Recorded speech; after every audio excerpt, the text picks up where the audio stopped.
A brand new 767. Fuel pressure? Why would that be? How come I have no instruments? A catastrophic failure at 26,000 feet. Winnipeg, Air Canada 143. Air Canada 143, go ahead. Just lost both engines. Holy cow! I'm talking to a dead man. How far are we from Gimli? You're approximately 12 miles from Gimli right now. Guess I'll just slip it. The crew is out of options and running out of time. They're at the controls of a 95-ton jet that's quickly falling from the sky.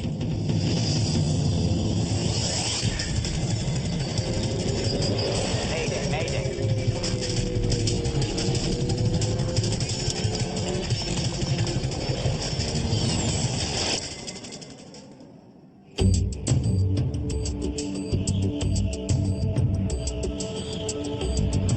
In placid skies over central Canada, Air Canada Flight 143 is just past the halfway mark of its journey from Montreal to Edmonton, Alberta. Good evening, ladies and gentlemen. This is your first officer. The plane is carrying 61 passengers and 8 crew members. Beautiful day. Clear, temperature at 24 degrees Celsius. It's July the 23rd, 1983. Hey, that's kind of long, huh? Rick Dion is an Air Canada maintenance engineer.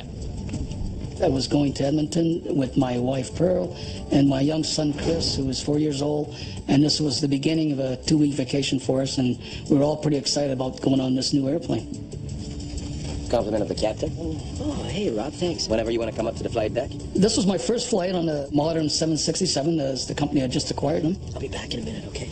I was interested in going to the cockpit to see all this new technology fit in with the work that I did on aircraft. The captain on this flight is Bob Pearson. He's 48 years old, and he's spent more than 15,000 hours in the air. His first officer is Maurice Quintel, who has more than 7,000 hours of flying time. Come on in. Pardon me, gentlemen? Rick. I knew Bob Pearson from the small flying club that I attended in St. Lazare, and he was actually one of the local pilots there that used to do some gliding, and he also flew the ultralight lasers. We had departed heading northwest, a nice clear sunny day in July. We were flight plan at 39,000 feet. There were a few airplanes that flew that high in 1983. And we requested 41,000 feet, which got us further above the jet stream out of the west. The crew may have accumulated a lot of hours in the air, but very few in this plane. It's Boeing's latest and most advanced wide-body jet, the 767. An army of microprocessors in the belly of the plane automates so many functions that the flight engineer's job has been eliminated. This is one of 4 767s that Air Canada has recently acquired. The plane itself has only 150 hours on it. Quite a difference here, huh? Oh, yeah. Reset on and start here. The cockpit is different in that all the old instrumentation that we're accustomed to, mostly that was all gone. It was all CRT display, like small TV screens. It was a new high-tech airplane, which involved quite a change for the crew and the maintenance personnel, people handling it. This is a new aircraft for both the captain and I. At the time, I had 75 hours on that airplane, so everything was new for me. Pilots and maintenance crews are both still getting to know this airliner. Well, then we get that same condition. Captain Pearson explains to Dion how he handled a small problem with the engines on an earlier flight. Comes back down to low stage and we just carry on. You know, that brings up an interesting... Fuel pressure? Why would that be? Whoa. A warning alerts the crew to critically low pressure at one of the plane's fuel pumps. Something's wrong with the fuel pump? The 767 has 3 main fuel tanks, 2 in the wings, which are always used, and 1 in the center, only used on long-distance flights. Electric fuel pumps draw fuel from each tank and feed it to the plane's 2 engines. The low-pressure warning could mean that one of the pumps needs maintenance, but it could also be a more serious issue, a lack of fuel to be pumped. That forward fuel pump. It's just a bloody pump failing, I can tell you that. Another low fuel pressure warning sounds, this one from another fuel pump on the plane's left side. Pearson's flight management computer tells him he should have plenty of fuel for the remainder of the trip. The 767 also has separate digital fuel gauges, but on this flight those gauges are out of service. The warnings don't make sense. It got a little more interesting when the second fuel boost pump light came on for that tank, which was the left tank. This seemed quite abnormal, that two pumps would fail in a brand new airplane. We had some kind of a problem that we didn't understand. Your assessment of that be? My own personal thoughts? Might be low on the left tank. I used to be involved with transferring fuel, and I know that when you're trying to empty a tank, it'll start flashing periodically, and then the pump will reprime, and then the light will go out. In this case, it appeared to do exactly the same thing. Captain Pearson knows that if the left tank is running low, the right tank may be low as well. Let's head for Winnipeg. Now. Pearson wants to land as soon as possible in case he is running out of fuel. The crew is still more than 700 miles away from their original destination, Edmonton, Alberta. The nearest major airport is Winnipeg, Manitoba, a mere 120 miles away. We're showing lots of fuel on board our flight management computer and 3 normal fuel checks cross-checked with our fuel on our flight plan. So we elected to divert the flight to Winnipeg, where Air Canada has a main maintenance base. Winnipeg Center. Air Canada 143. Air Canada 143, go ahead. Ron Hewitt has 20 years' experience as a radar controller. Yes, sir, we have a problem. We're going to requesting direct Winnipeg. Air Canada 143 cleared. Take position, direct Winnipeg. We're cleared to maintain 6,000, descent, your discretion. Send to 6,000 his discretion, and that was it. He didn't tell us what the problem was, and it's none of my business. Give him what he wants, get everybody out of his way. That's about what we do. Okay, we're out of 410. Pearson now begins to descend from 41,000 feet. Oh, man. We're all going out, okay? The low pressure warnings are spreading to more and more of the fuel pumps.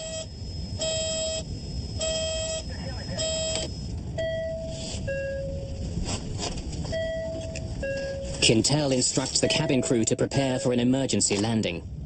Hello? Cabin, we think we have problems with our fuel system. We are diverting to Winnipeg.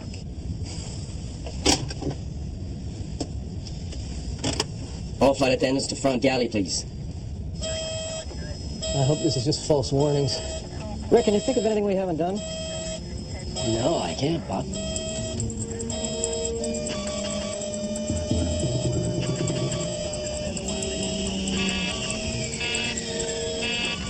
Okay. We've lost the left engine.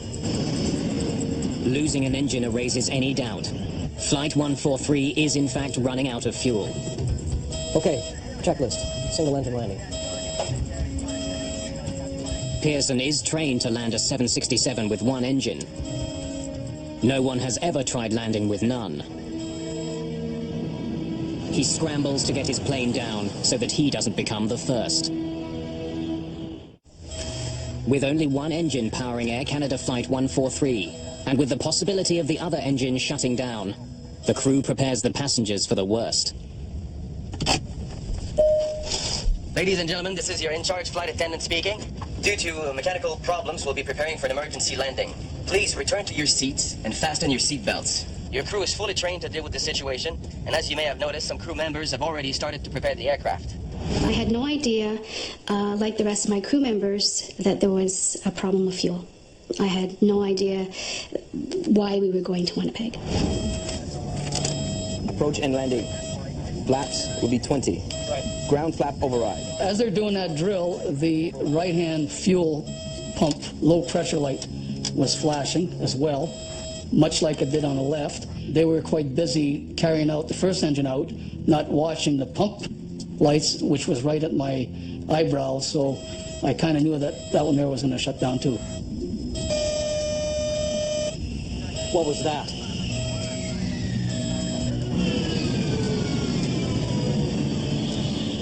Very shortly, we will begin giving you instructions.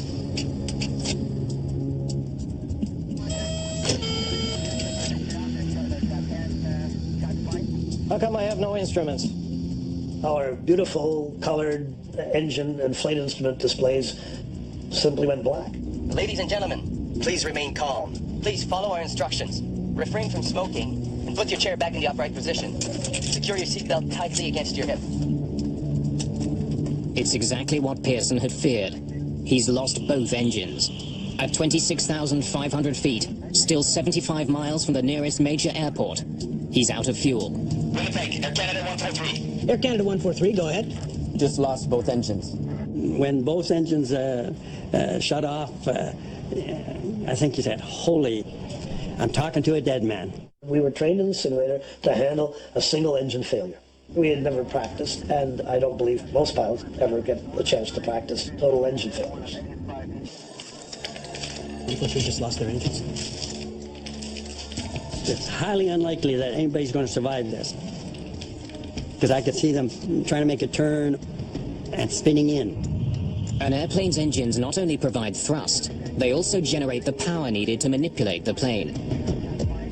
It would be completely uncontrollable, but modern airliners are like a Swiss Army knife with one last blade hidden away.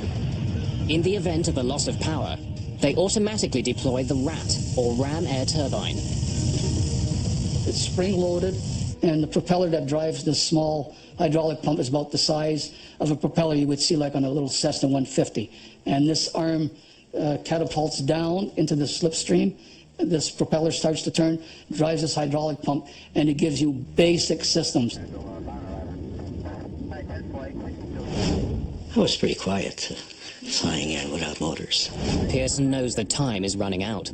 He needs directions to the closest landing strip. 143, this is a Mayday, and We require vector arm to the closest available runway.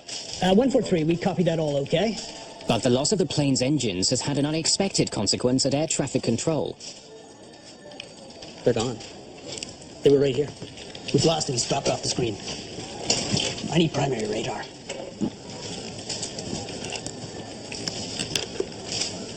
Uh, 143, we've lost your transponder return and are attempting to pick up your target now. We work on transponder, it's called secondary radar. We take the pilot signal to paint the aircraft.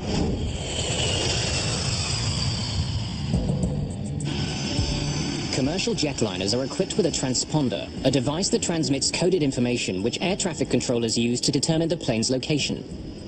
But when Flight 143 lost its second engine, only a small number of items got backup power. The transponder was not one of them, so the plane disappeared from Hewitt's screen. Flight 143 is somewhere east of Winnipeg, but no one knows exactly where or how far it is from the airport. In spite of its enormous weight, a 767 doesn't plunge from the sky when it loses its engines. Its aerodynamic properties keep it in the air, but slowly coasting to Earth. And I was trying to figure how many miles we were moving ahead versus how many thousands of feet we were dropping. But Quintel doesn't have the instruments which provide the information he needs to make that calculation. Since he lost the plane's signal, Hewitt can't give Quintel that information either. Controllers hurriedly work to rig up a way to find the plane. Just before landing, you will hear the command, brace for landing. Brace immediately and stay braced until the plane comes to a complete stop. There are two ways to brace. One, bend forward. Raise your arms and hands against the seat back. Bryce Bell is a businessman on his way home to Edmonton. As soon as they announced that we were making an unscheduled stop in Winnipeg, I immediately wished I hadn't had the 2 drinks that I'd had, because I thought, you're going to have a split second here, and this plane's going to explode in flame, and the decision you make in that split second will depend on how alert you are. Okay, please put your personal belongings in the seat back pocket. The response of the passengers when we were doing the emergency briefing was basically alert. They were looking at us. They were paying attention to every word we were saying. I couldn't have had better passengers. I think that's him. Let's say that's him. Because their modern equipment can't see Air Canada 143, the controllers switch to old-fashioned radar, which doesn't need a transponder to locate planes. I got to turn up my true radar, the reflective radar, which is not nearly as good. And we don't use it at all if we can help it. Okay, I got it. 65 from Winnipeg, 45 from Gimli. 143. We have you at 65 miles from Winnipeg and approximately 45 miles from Gimli. For the first time since losing power, the pilots know their distance to Winnipeg. We might make Winnipeg. Quintel, however, thinks that Gimli is a safer bet. Gimli, Manitoba has a decommissioned Air Force base. It's about 20 miles closer than Winnipeg. As luck would have it, Maurice Quintel trained at Gimli while in the armed forces. He knows it well. 45 miles to Gimli. That is a long runway. Is there emergency equipment at Gimli? Negative emergency equipment at all. Just one runway available, I believe. And no control tower and no information on it. Pearson must consider the possibility of a crash landing. If he has any chance of making it to Winnipeg, which has full emergency support, he knows he must try for it. Okay, then we would prefer Winnipeg. Fine. 143, continue your present heading. We all reacted very businesslike and say something specifically to the situation, but never would we ever look at each other. I think we were all afraid that we might break down. Parents were hugging their little kids, and people were busy scribbling away, which I found out afterwards where they were writing their notes to loved ones and their wills and all kinds of things like that. It was pretty nerve-wracking. 143, a question if you have the time. Okay, go ahead. Total number of persons on board, please. The actual number of people on board is 69, but Quintel is overtaxed. He gives a lower number in error. I have 33 people on board. Including the crew. Okay. I have to ask if Phil's on board. I know he's busy. I don't want to ask him questions, but I have to. This thing can go down in the lake or the field. And I remember thinking, great. I know this airplane carries about 300 people. At least it's not 300. It was about regrets. It was about things I hadn't done in my life. It was about ways I've treated the odd person here or there that I wish I'd treated more gently. It was about how stupid I was at some of the things I used to make big issues out of that are so insignificant when it really comes down to what real reality is about. It was pretty devastating. And I remember telling a mother with a baby, and I had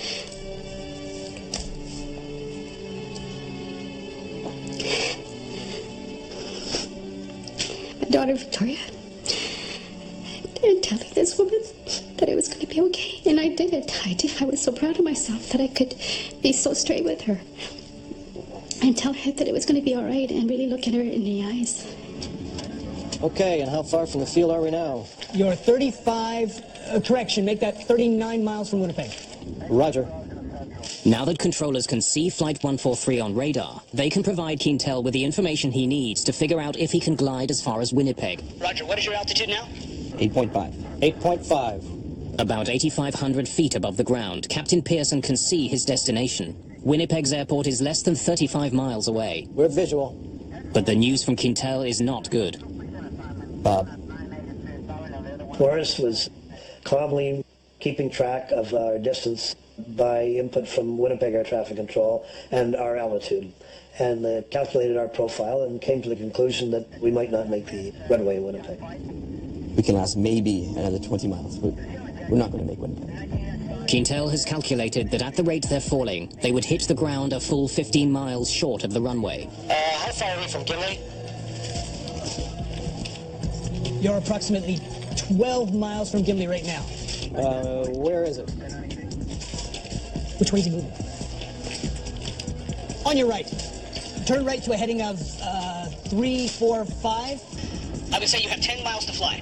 Okay, fine. We're going to go there. I'm gonna go check on my family. You guys don't need me up here right now, huh? No, we're okay.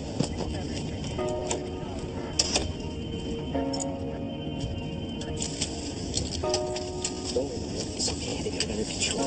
Just make sure your seatbelt's tight, all right?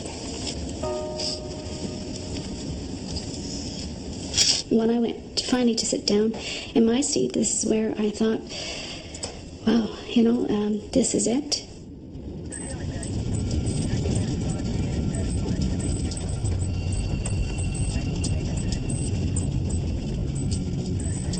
Landing gear down.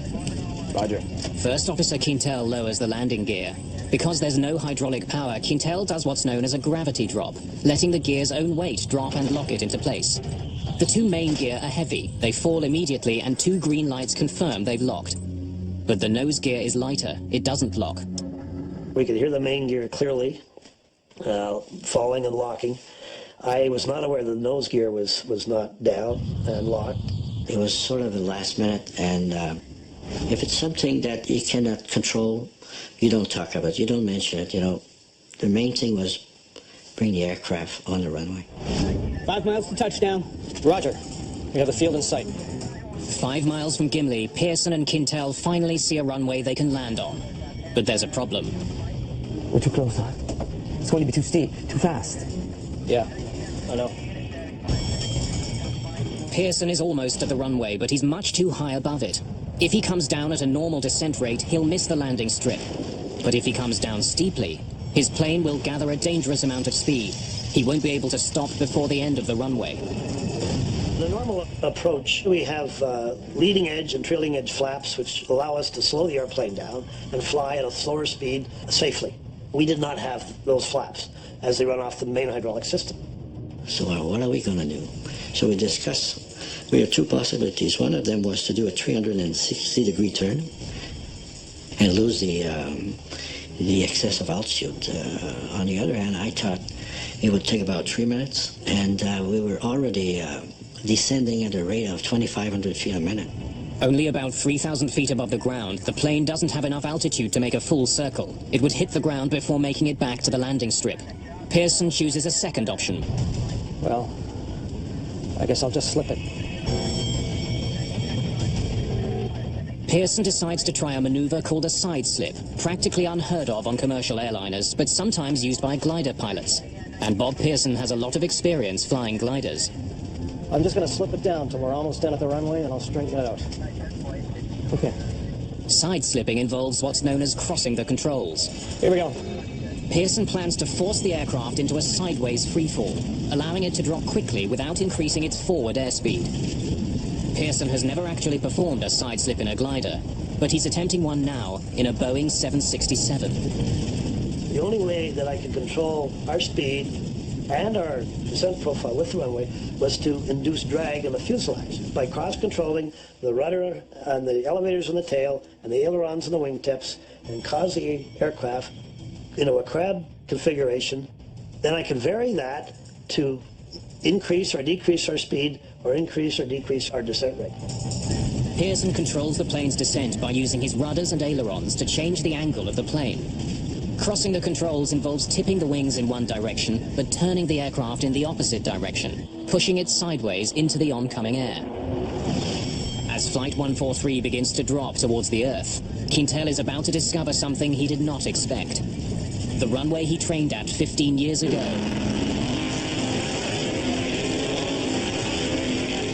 is no longer a runway. Captain Bob Pearson is out of fuel, out of engines, out of options. If he can't line up with the runway at Gimli, he doesn't get a second chance.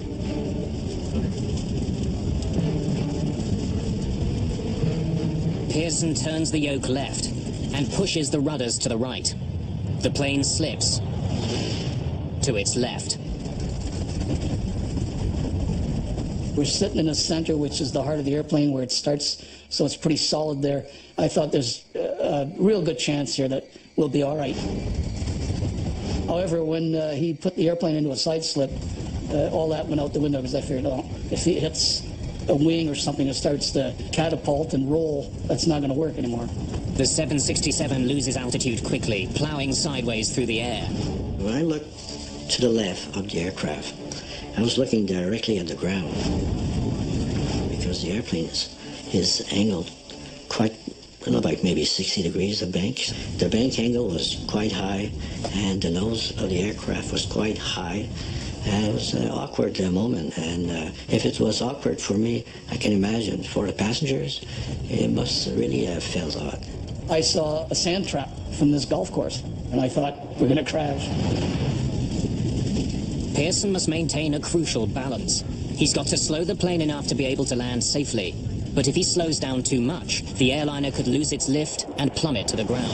When a pilot is normally landing an airplane, he's maneuvering the flight controls and operating the thrust levers pretty continuously on most landings. And so I was doing the same thing without the thrust levers.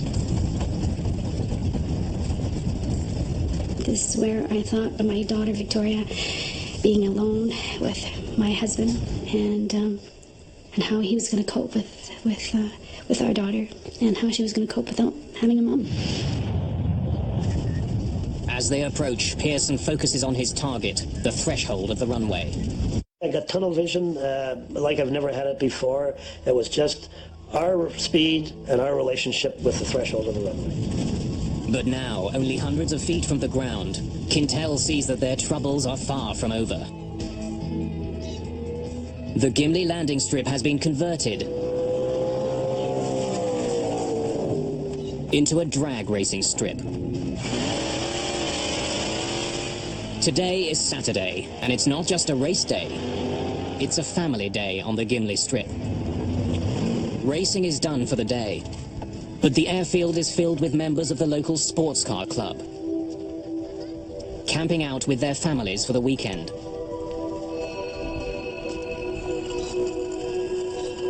Two children have decided to pedal the length of the runway. They don't hear the plane coming for them. Without engines, it's silent. And one thing the 767 doesn't have is a horn. Brace! Brace for landing!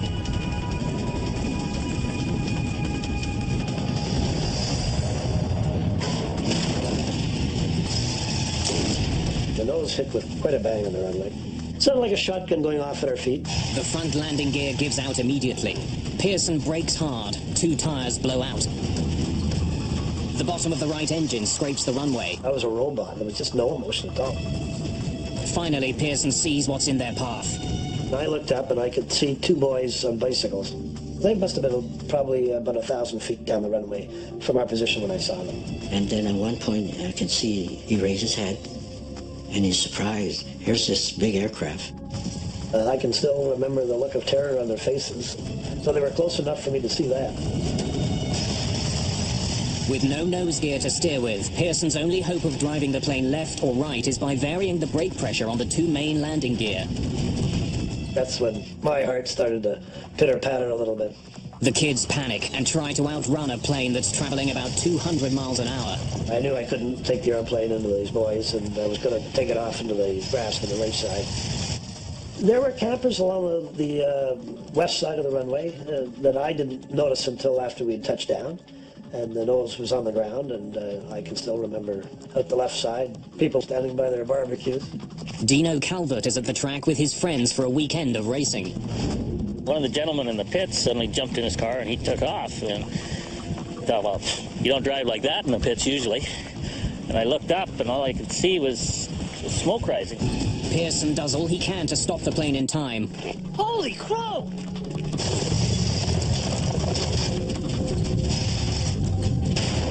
The plane plows into a guardrail installed down the middle of the runway. Smoke, Bob.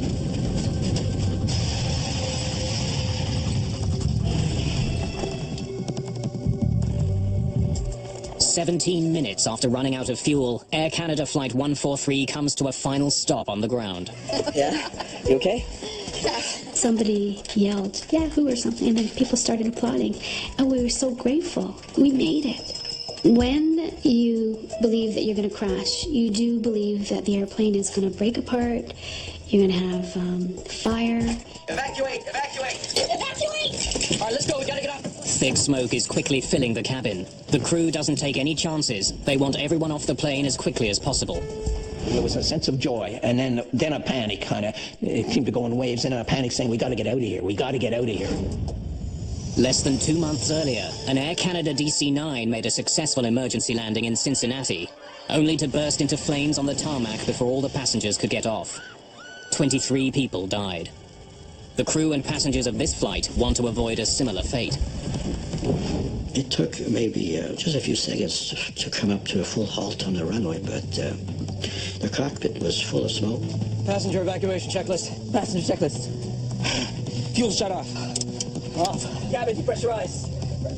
Electric's off. Electric's off. Checklist complete. Time to get out of here.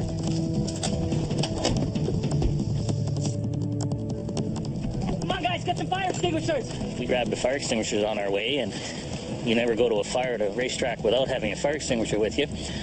And we ran up towards it. The doors open up, and you see the chutes come out, sort of like a spider growing legs.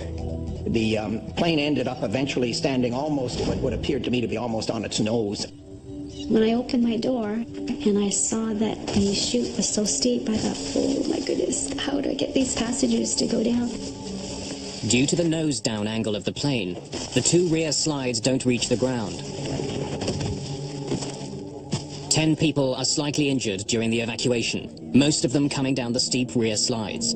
I heard on the west radar frequency, he said, one of the 767 says, he's down okay, he's in one piece, and that's when our cheer went up. I said, okay, because all of these people were going to sleep in their own bed that night.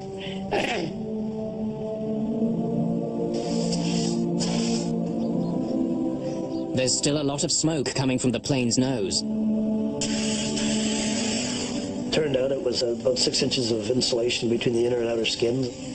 From friction, that was starting to burn. The flight attendants have good news. All 61 passengers have made it off the plane. There's not so much as a single serious injury. We'll give you a hand. Yeah, extinguish.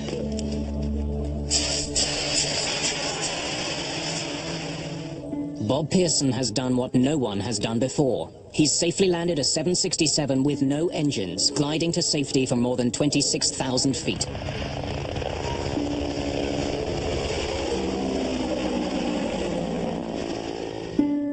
Air Canada Flight 143 glided... The event makes international headlines immediately. People are already asking how one of the most sophisticated passenger planes in the world could have run out of fuel. Sliding down emergency chutes. By the next day, the investigation has already begun. Bill Taylor and Diane Rochelot of Canada's Aviation Safety Bureau are among the first investigators at the scene. I was a junior mechanical engineering at the time. I had been working for Transport Canada for a year. Going to the field for the first time was very exciting. It was new. It was a major aircraft.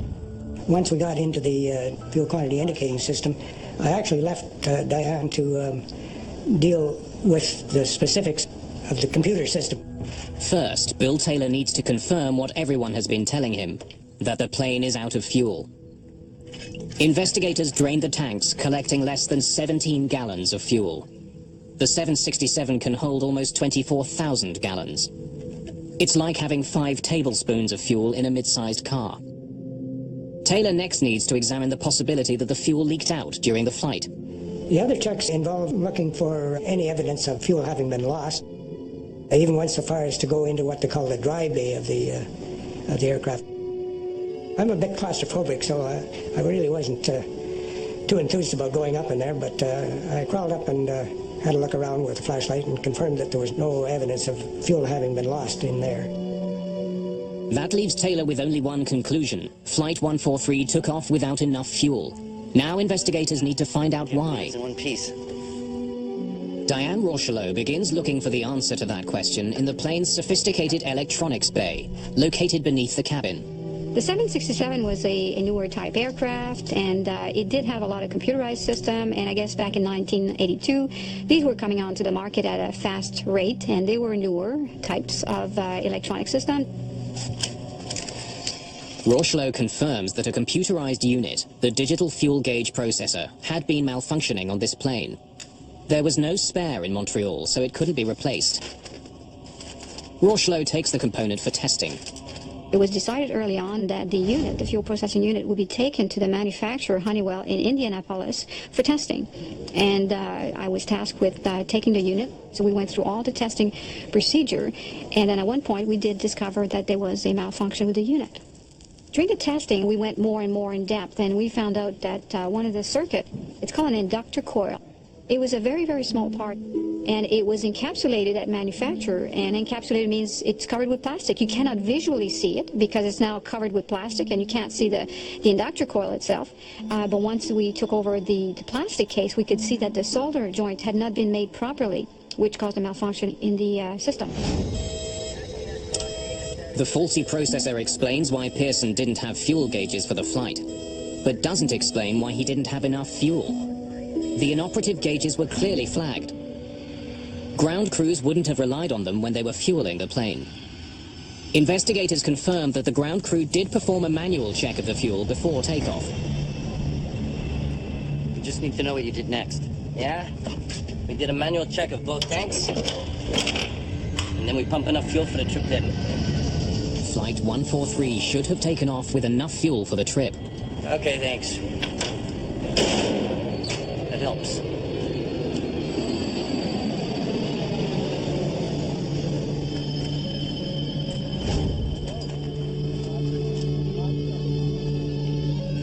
Investigators now have to figure out how one of the world's most advanced jetliners took off with half the fuel necessary for its flight.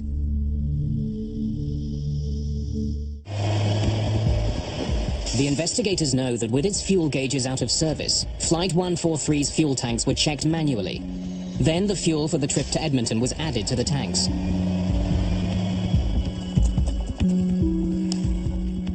But before the plane could be given more fuel, a crucial calculation had to be carried out. Pilots need to know the weight of the fuel on their plane. But fuel trucks pump jet fuel by volume. In order for pilots and fuelers to communicate, a simple routine translation between volume and weight has to be made.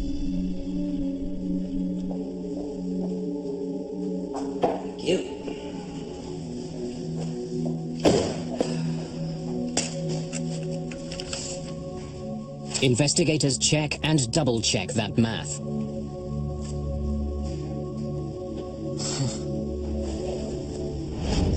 The fueling records from the day of the accident provide the answers they've been looking for.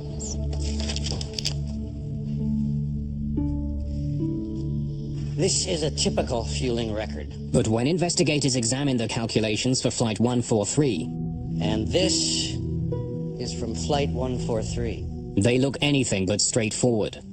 The document clearly shows the amount of fuel in the right and left tanks, but investigators are troubled by two particular numbers. One converts volume to kilograms, the other converts it to pounds. He shouldn't have been using both.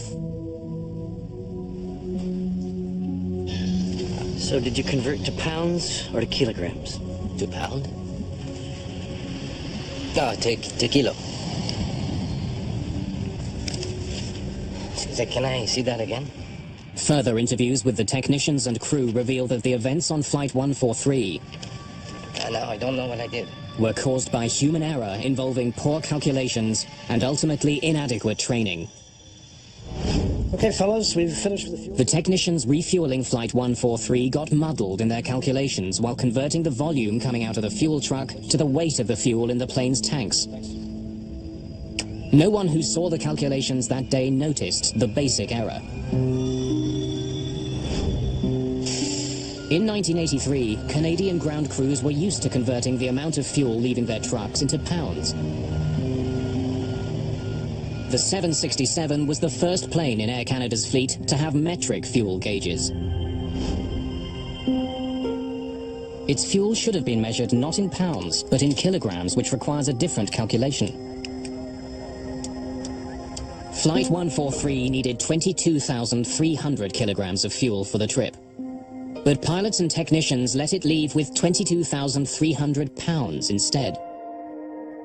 Because a pound is about half a kilogram, the plane only got half the fuel it required, which explains why Pearson's flight computer told him he had plenty of fuel. He entered the wrong amount of fuel to start with. In the past, the flight engineer calculated the fuel loads. This accident raised an important question. Whose job was it with the two-man crew? Better training is definitely an issue in an incident such as that. If everyone is trained and the lines are drawn as to who's responsible for what, then there's no ambiguity on it. People know what they're responsible for. In this case, it was sort of open-ended. We weren't aware who was responsible for the final say on this field stuff. A subsequent inquiry found that none of those involved that day was trained in metric calculations. Not the ground technicians, not the pilots. I had not received any, neither of us had received any training at all on doing these calculations. The computer that had replaced the 767's flight engineer was broken, and no one knew who should be doing its job. Air Canada 143 was essentially down a man. And the goal is to prevent a recurrence of this particular event. And also, we also find out other systems that might have been either at fault or maybe they could cause a problem in the future, and you do try to prevent recurrence. All right. It took a string of mechanical and human failures for Flight 143 to run out of fuel. But another failure that day may have saved some lives. If the plane's nose gear had not collapsed, it would have taken Pearson much longer to stop. The plane could have slid into the people who were at the strip that day, which would have had catastrophic results. There could have been more injuries or even loss of life. Pearson and Quintel were partly blamed for their roles in the incident. A government inquiry recommended that Air Canada re-evaluate the training of flight crews and ground technicians in metric fuel conversions. It also recommended that the airline keep more spare parts, such as fuel gauge processors. Rick Dion retired in 2003 after a long career as Air Canada's coordinator of maintenance control. First Officer Maurice Quintel was promoted to captain in 1989. Captain Bob Pearson went on to fly 10 more years for Air Canada, his experience at Gimli shaping the rest of his career as a commercial pilot. This experience affected me mostly by making me more relaxed as a pilot, giving me the feeling that as much as I've trained for all those years, that there's always that question about how you're going to perform when the chips are down, and I now have the feeling that no matter what, as long as an aircraft stay together, I would get it safely back on the ground. And so it's been a relaxing experience. It's the knowledge that you know under stress you can perform. Before that, you don't know. You just hope you will, and you train for it, but you never know. With the things that they had to deal with was magnificent. And I think that got proven in the simulator in Vancouver. They tried out this same circumstances with several crews, and they all crashed. Probably the most important thing that came out of it was the realization that when something new is introduced, special attention and training needs to be accomplished for people to be aware what they're dealing with. When we had landed and the airplane was all in one piece, I thought, wow, I got another chance to fly again. Because of a tragedy like that, once you take your deck of cards and fire it in the air, you're truly free. And I guess from that point of view, Gimli could, I find it very difficult to say, but Gimli was maybe almost the best thing that ever happened to me. Next to meeting my wonderful wife and marrying her. 2 days after the landing at Gimli, Air Canada's 767 was back in the air on its way to Winnipeg for repairs. A quarter century later, that same plane is still in service, and it still carries the nickname that Bob Pearson earned it, the Gimli Glider.